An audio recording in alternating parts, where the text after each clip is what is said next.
Piensen en lo siguiente, yo les voy a colocar, no hoy, pero probablemente más adelante les coloque dos papers, dos artículos, y les pregunte, ¿cuál de estos es cuantitativo y cuál de estos es cualitativo? Ustedes deberían poder, leyendo el artículo, determinar cuál tiene un enfoque cuantitativo y cuál tiene un enfoque cualitativo. ¿Okay? Deberían poder hacerlo. Basándose en toda esta explicación y en lo que está escrito ahí. Muy bien. Pasemos al siguiente tema que teníamos que ver hoy, que es el diseño de la investigación. Ya había dicho entonces que el diseño dependía del enfoque. Hay dos enfoques, cualitativo y cuantitativo. Por lo tanto, hay dos tipos de planes, dos tipos de diseño, cuantitativo y cualitativo. ¿Qué es el diseño? Ahí está la definición. Es un plan o estrategia concebida para obtener la información que se requiera para responder a la pregunta de investigación. O sea, usted no puede ir a la deriva buscando esa respuesta a ver si le cae del cielo. No, eso no funciona así. Usted tiene que hacer un plan de trabajo. Ese plan de trabajo tiene unos objetivos, tiene unas actividades, unas fases, recursos, etc. Ahora, ese plan se divide, o sea, pues ya había dicho que se separa si es cualitativo o cuantitativo, y en el caso de que es cualitativo, entonces se vuelve a hacer una clasificación de plan en fenomenológico, etnográfico, teoría fundamentada, estudio de casos, investigación-acción. Esos son los tipos de investigación que hay en cualitativo. Y en cuantitativo hay también una separación, que es el cuantitativo experimental y el cuantitativo no experimental. Así que ahora voy a hablar sobre los diseños de tipo cualitativo y finalizo la clase con los experimental y no experimental.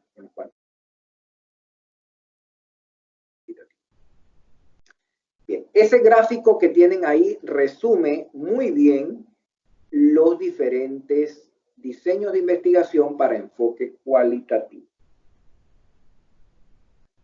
Entonces, hay fenomenológico, etnográfico, teoría fundamentada, estudio de casos, investigación. Voy a hacer un más o menos, porque puede ser que les pregunte, aparte de si es cualitativo o cuantitativo un trabajo, les pregunte cuál es el diseño de ese trabajo. Usted me debería poder responder.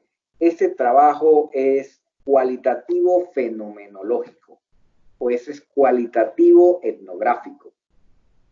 Eso, así debería ser su respuesta. Entonces, ¿cómo sabe usted si es fenomenológico?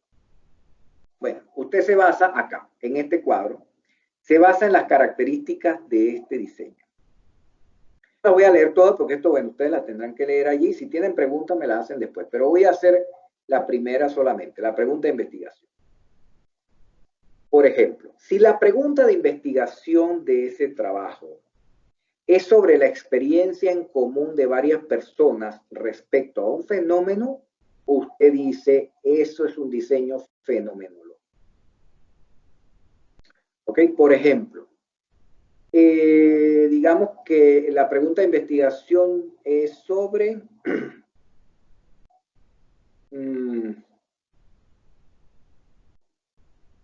sobre la experiencia de un grupo de estudiantes, por ejemplo, que visitan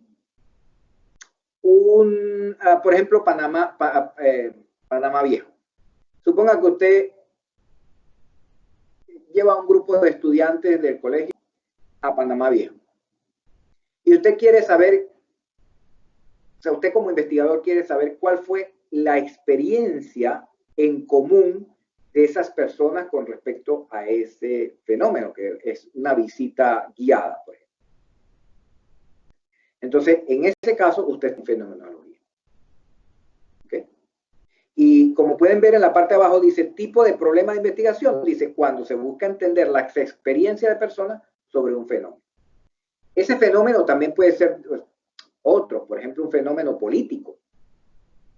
Fenómeno político. Por ejemplo, un fenómeno político podría ser cuál fue la experiencia de, por ejemplo, los...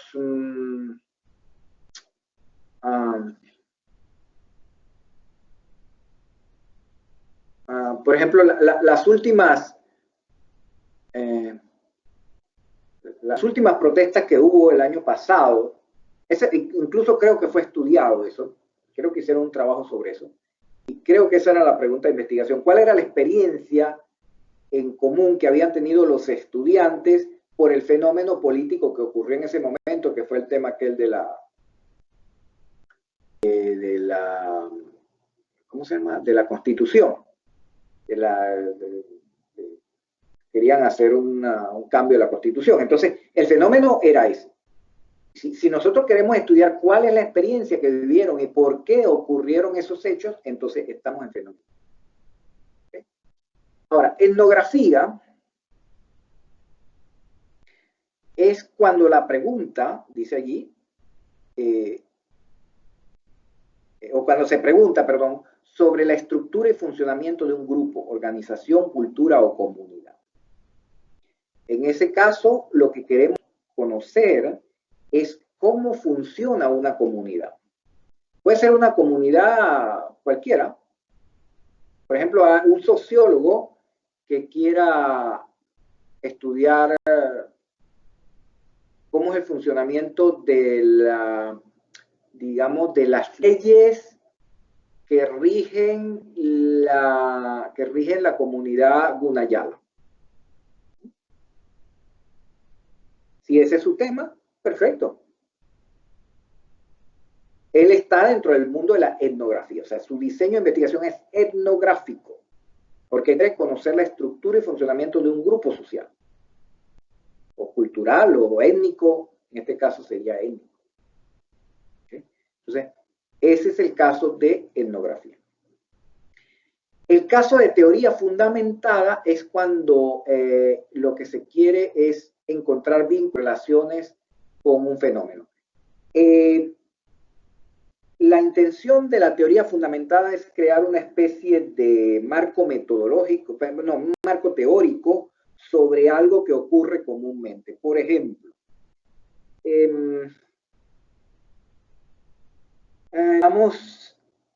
hoy en día está muy de moda las protestas en línea, que surgen a raíz de haber lanzado un hashtag con un nombre que tiene punch, o sea, tiene gancho, y la gente, por alguna razón, de los miles de hashtags que salen al día en el mundo, por alguna razón, la gente se une en manadas, o sea, por millares, a un hashtag especial y lo convierten en un boom y hacen que retruene en el mundo, ¿no? A través de las redes sociales.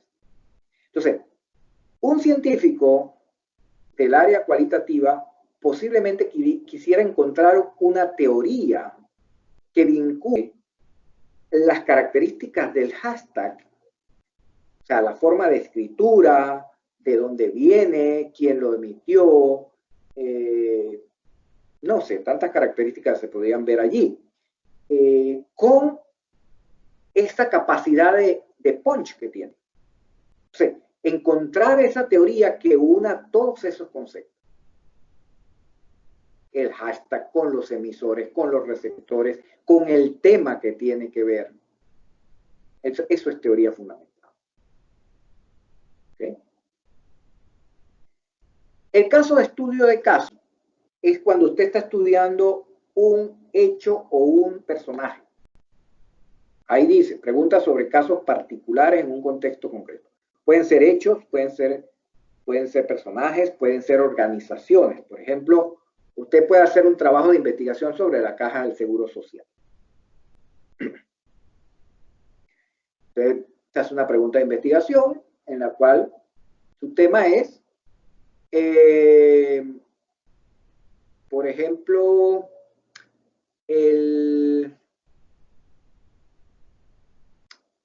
podría ser, por ejemplo, el incremento de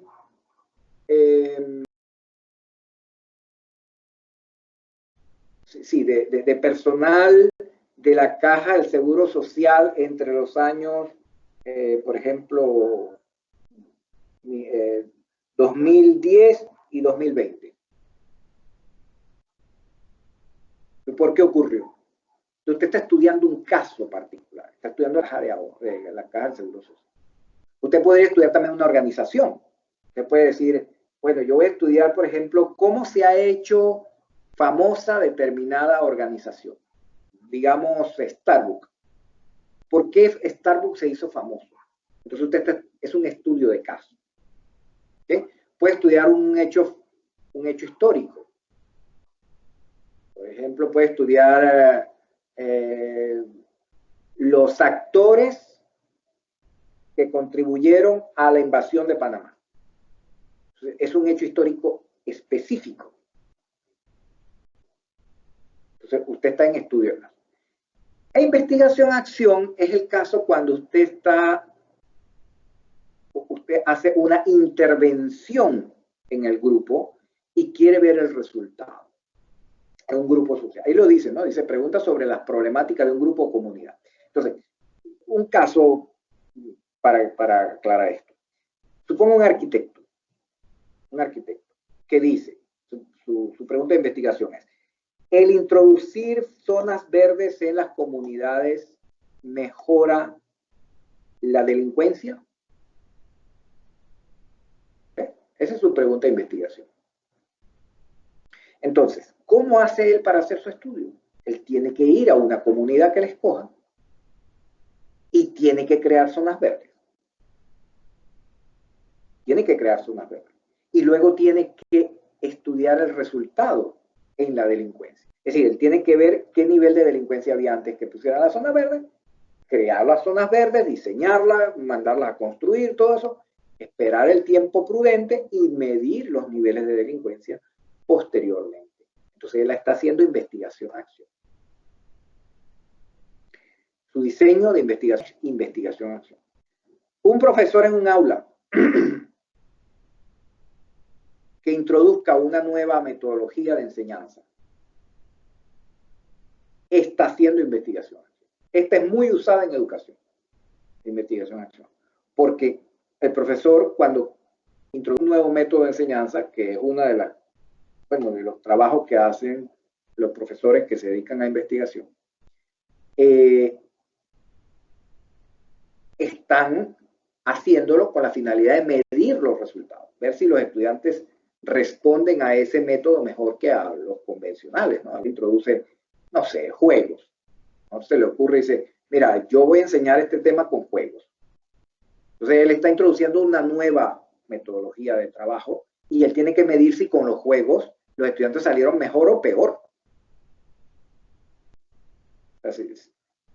Ese es su objetivo, ¿no? Mejorar el conocimiento y la actitud de los estudiantes. Entonces, él tiene que medir eso al final. Entonces, ahí está en investigación.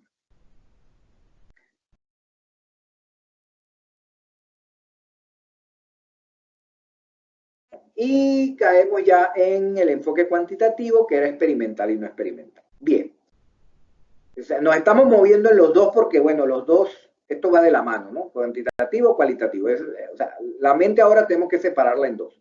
Si estamos en cualitativo, si estamos en cuantitativo. Si estamos en cuantitativo, entonces no hablamos de fenomenológico, ni de investigación-acción, ni nada de eso. Hablamos de experimental y no experimental. Así que si yo le pregunto, ¿este trabajo qué enfoque tiene? Usted me dice cuantitativo. Ajá. ¿Y qué diseño de investigación tiene? No me vaya a decir etnográfico, porque está mal. O sea, no me puede decir que cuantitativo y etnográfico, porque no, eso no casa, ¿eh? No, eso no va de la mano. Si es cuantitativo, me tiene que decir experimental o no experimental. Ahora, ¿cómo sabe usted qué es experimental o no experimental? Bueno, el no experimental es cuando usted no manipula las variables. Aquí en la siguiente lámina lo dice. ¿Ve? Son aquellos donde no existe manipulación directa de las variables. Y esto es un gráfico que explica, este es un gráfico de Sampieri, que explica, así en gráfico, es bueno que para estudiar utilicen este, explica cuándo son no experimentales y cuándo son experimentales. Entonces aquí dice, los no experimentales son los que no existe manipulación directa en las variables. Es decir, vamos a ponerlo más claro. Si usted hace una encuesta, usted está haciendo no experimental, porque usted está levantando los datos reales, o sea, usted no está metiéndose a influir en las variables. Usted simplemente está tomando una fotografía de lo que está ocurriendo en el mundo, en el fenómeno que está estudiando. Usted hace una encuesta, por ejemplo, para determinar, no sé, preferencia de compra de un producto en el súper, por ejemplo. Entonces usted va y presenta la encuesta y usted le pregunta a las personas, mire, ¿qué le pareció tal producto? No sé, la ketchup. ¿Le gusta esta marca? ¿Le gusta esta marca? ¿Cuál compraría y tal? Usted está levantando datos sin manipular las variables, sino que las está tomando directas. Entonces ahí está en no experimental. En experimental uno manipula las variables. Y ya vamos a entrar en eso. Déjenme primero terminar con las no experimentales. Las no experimentales se dividen a su vez en las transversales y longitudinales, como dice aquí, longitudinales y transversales. Las transversales son el caso de la encuesta. Usted toma la muestra y está midiendo un instante de tiempo. Eso significa que si usted la toma en otro momento, a lo mejor el resultado podría ser distinto. Pero la transversal es una sola vez. Tomó la muestra y ya. Los datos, recogió los datos de ella en un instante. En cambio, la longitudinal no. La longitudinal es que lo toma varias veces. Ese es el caso, por ejemplo, de medicina, por ejemplo, se hace longitudinal, ¿no? Que toman le dan al paciente, le dan una medicina prueba y después dejan pasar una semana y le hacen una encuesta, o sea, le hacen preguntas, cómo se sintió y tal, y le toman también los exámenes, ¿no? Para ver cuál fue la reacción del organismo.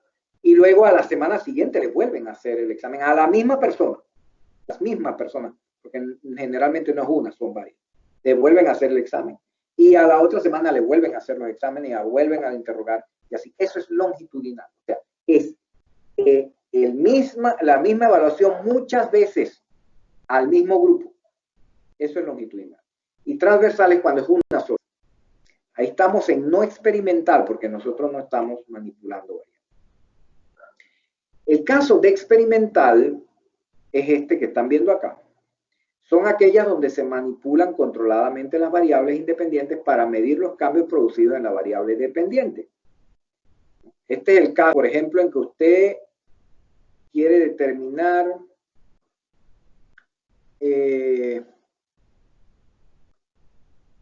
por ejemplo, si usted está trabajando en una organización en recursos humanos y usted dice, bueno, yo voy a experimentar colocando un bono,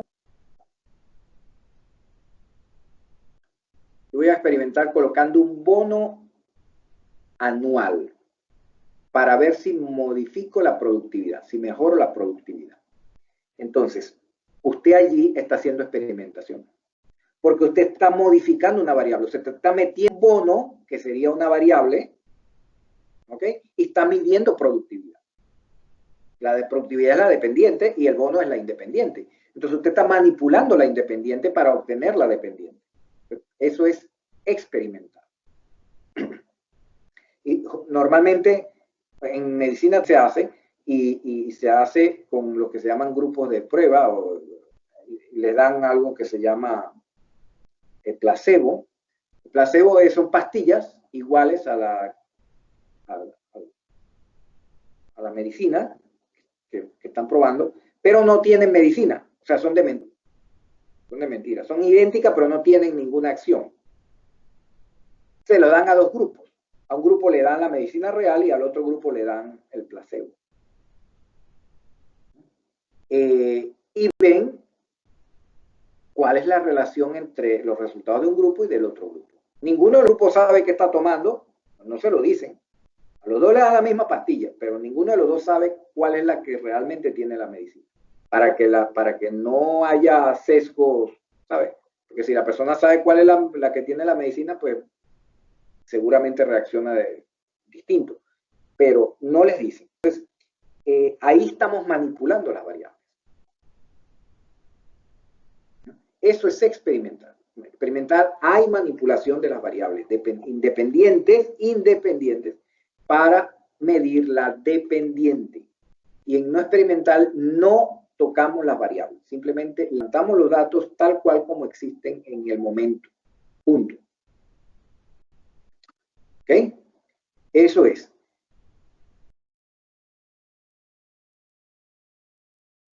Este diseño cuantitativo, o sea, en este curso nosotros vamos a continuar el resto del curso, o sea, digo, la parte práctica, porque ahora vienen las fases 7, 8 y 9.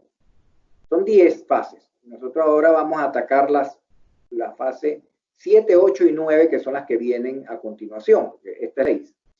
Esa la vamos a atacar ya para las clases siguientes. Y en ese trabajo de esas fases vamos a trabajar cuantitativo. ¿Ok? Cuantitativo. El cualitativo no lo vamos a trabajar en la práctica. No lo vamos a trabajar en la práctica, pero sí lo vamos a trabajar en la teoría. Es decir, sí pueden haber preguntas, como ya les dije, relativas al cualitativo. En cuanto a que yo les pueda preguntar, y ya se lo he dicho varias veces, defina si este trabajo es de tipo cualitativo o cuantitativo. Defina el diseño o el diseño correspondiente a este trabajo. Ustedes deberían salir de este curso pudiendo identificar cuando están frente a un trabajo cualitativo y cuando están frente a un trabajo cuantitativo y cuál diseño de investigación se aplicó ahí. Eso deberían saber hacer. Ahora, en la práctica, porque tenemos que recopilar unos datos para poder analizarlos y tal, eso lo vamos a trabajar con enfoque cuantitativo. No vamos a hacer práctica de cualitativo. Lo dejo claro para que, bueno, sepan que tenemos que prestarle atención entonces a esto del cuantitativo.